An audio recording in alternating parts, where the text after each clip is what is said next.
Welcome back to Pistons Talk Podcast. Hope you guys are having a great night. Your Detroit Pistons just defeated the Houston Rockets. 87-73 was the final score. What just a complete team victory from the Pistons tonight from start to finish. There was a lot of bright spots we're going to get into, break down what we saw out there, who the MVP was of tonight's game, and just, overall thoughts. Before I do that, maybe it's just me, but I thought Ron Holland was going to play tonight. And as I'm, getting ready to watch the game, I think it was like maybe right before tip off, hear NBA TV saying, yeah, Ron Holland's not going to play tonight. And I was like, oh, okay. Is he injured? What's going on? And we don't hear anything until basically the start of the second quarter. NBA TV says he has a thumb injury, which I'm like, great.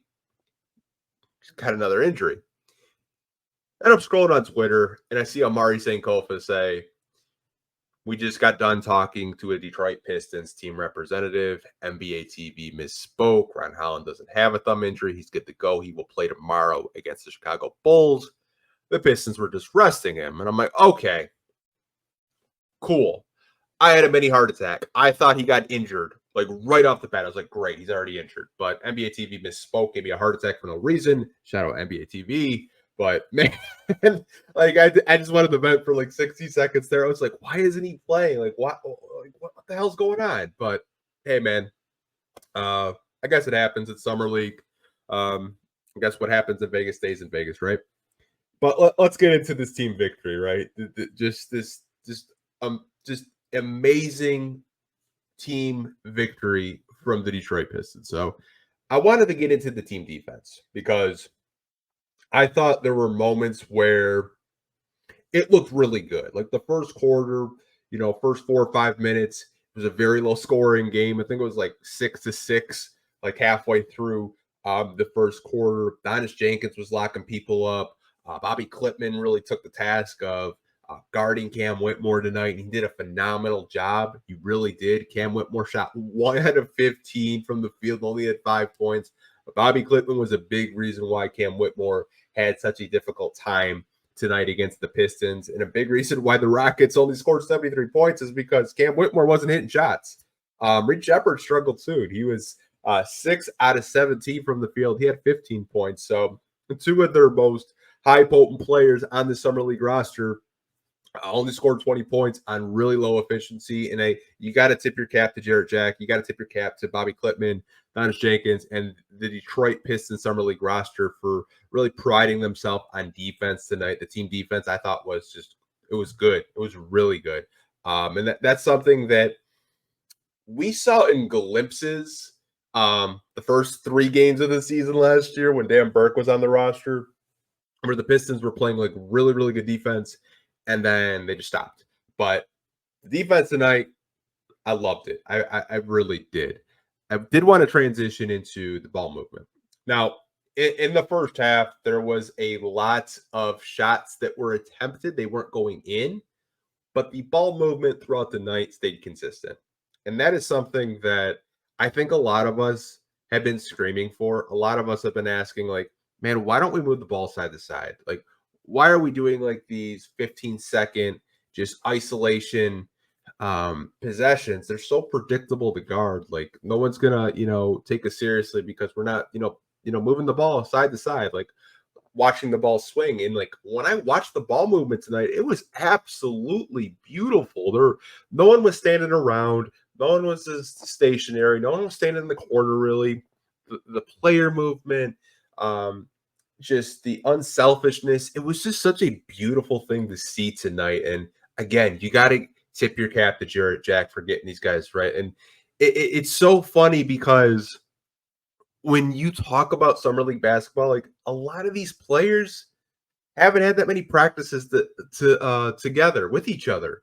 And I watched that team tonight. I felt like they've been together for a whole season. Like they look great just passing the basketball, sharing the basketball. That is something that I saw tonight that I was really impressed with. I don't know about you guys, but really, really liked just the ball movement from the Pistons tonight. Now, my MVP, it has to be Donis Jenkins. Donis Jenkins, man, like I was really impressed with him in game one. I talked yesterday with Eric Vincent on the podcast. If you guys haven't checked that out, definitely do. It should be up on all audio platforms and it should be up on YouTube right now. But his pace and his just the way he plays basketball, the way he plays that guard position, he's just so relaxed out there, doesn't really make a whole lot of mistakes. He was my MVP tonight. I'm going to pull up his box score real quick. I know he did have 26 points because he had a really, really good night shooting the basketball. 26 points, 3 rebounds, 4 assists, 1 steal, 2 blocks. Shot 8 out of the 16 from the field. So 50% from the field. And he shot 6 out of 11 from 3. So he made 6 threes and he made all of his free throws and only had 3 turnovers in 26 minutes. He's my MVP. He was a guy that I talked about last night that I was like, keep an eye on him. There's something there. He's a very smart basketball player.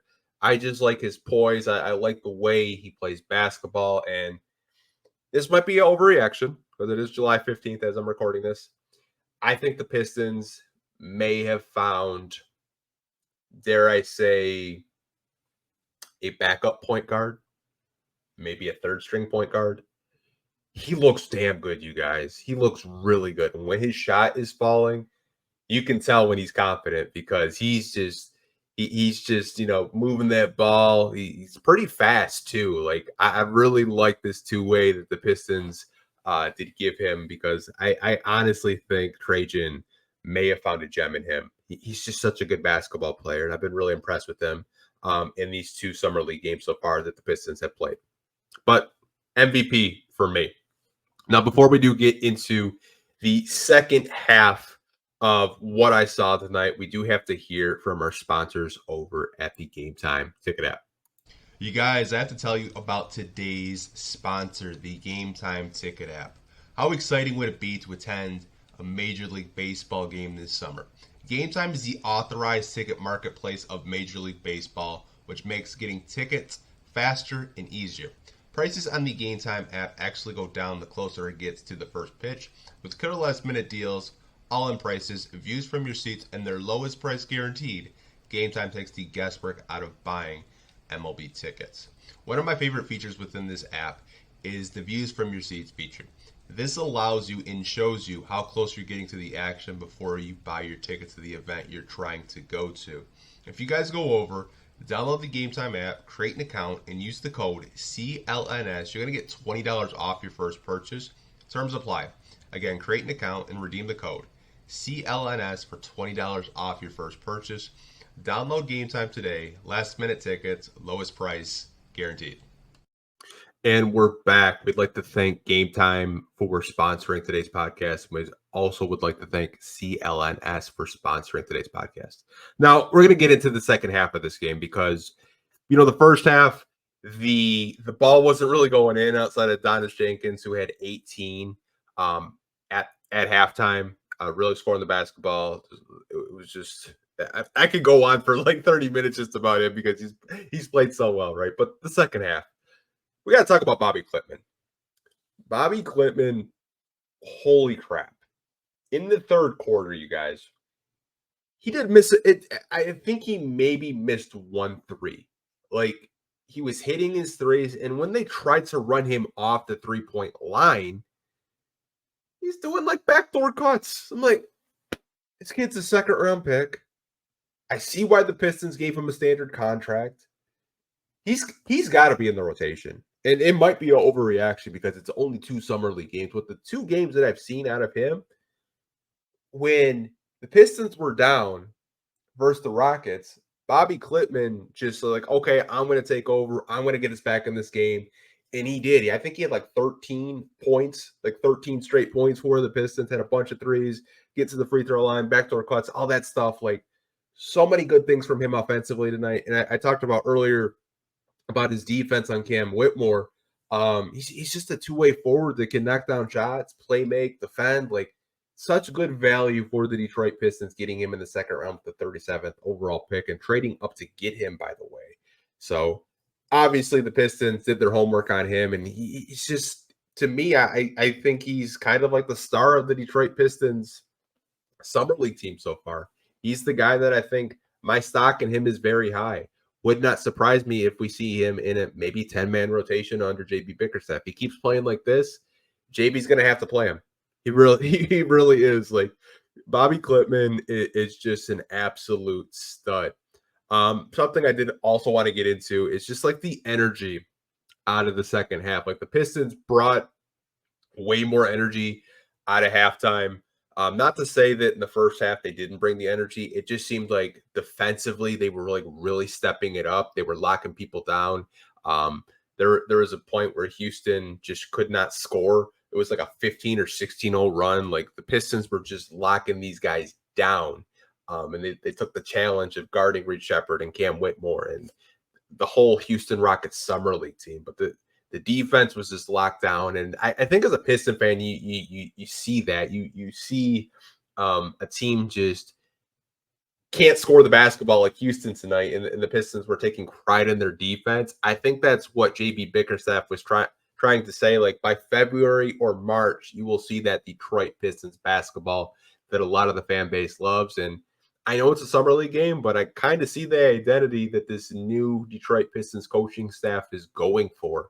They're going for that team basketball. They're going for being a really good defensive team. And from game one to game two, I saw vast improvements tonight. I was really impressed just with everyone collectively on the summer league roster playing team defense and playing individual defense, grabbing rebounds, and even like the turnovers the Pistons had, because they did have quite a few tonight.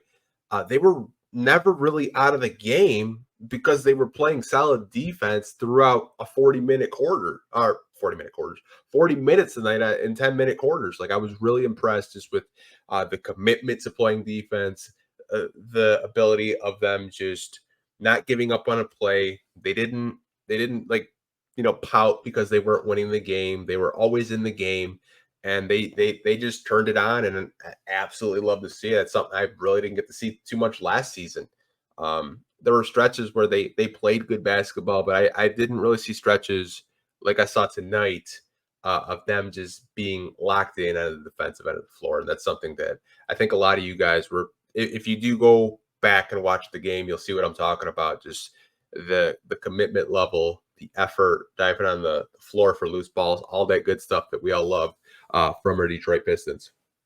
Now, I think the last thing I'll end this podcast with, right? And it was NBA TV obviously was getting into the Rockets, and as they should. Cam Whitmore is a bucket. We all know that. Reed Shepherd has had really good summer league games so far. But holding both of those guys to under 20 points, and I mentioned earlier, Cam Whitmore shot 1 out of 15 from the field. That's not good if you're a Rockets fan. Reed Shepherd had 15 points on 6 out of 17 shooting from the field. Knowing the scouting report and knowing your opponent, and it's just summer league, right? That was really impressive to me, because these are two guys that you turn on ESPN right now, you go on social media, you just see all these highlights of Reed Shepherd scoring like, 20 points and just having complete games, and Cam Whitmore just, stuff in the stat sheet. And Pistons came out tonight, knew that these two guys were capable of putting points up on the board, knowing that Houston in 2 summer league games have been probably one of the most potent summer league teams just offensively, and they held them to 73 points. I'm not going to do what NBA TV did. They were trying to give Houston a pass because they played 3 games in 4 nights, which I get, that's a lot of basketball games, but you got to tip your cap to the Pistons for playing just really good basketball. But I know you guys are going to leave some comments of what you guys thought of the game. My MVP, Donis Jenkins, so impressed with him. Hope he does get a real look at possibly maybe a third string point guard, maybe a backup point guard. Who knows? Had a really good game. Bobby Clipman again. So impressed with the kid. He's going to be a stud. He's going to be a problem. Um, I was really impressed with him. But let me know down below in the comment section what you guys thought of tonight's game. Again, your Detroit Pistons defeated the Houston Rockets 87-73. And they play the Chicago Bulls. They play Matas Bazelis and the Chicago Bulls tomorrow. So we may see a Ron Holland versus Matas Bazelis game tomorrow. Two former teammates that played in the G League Ignite together at 6:30 on NBA TV again. But hope you guys are having a great night, and I'll talk to you guys tomorrow. Peace.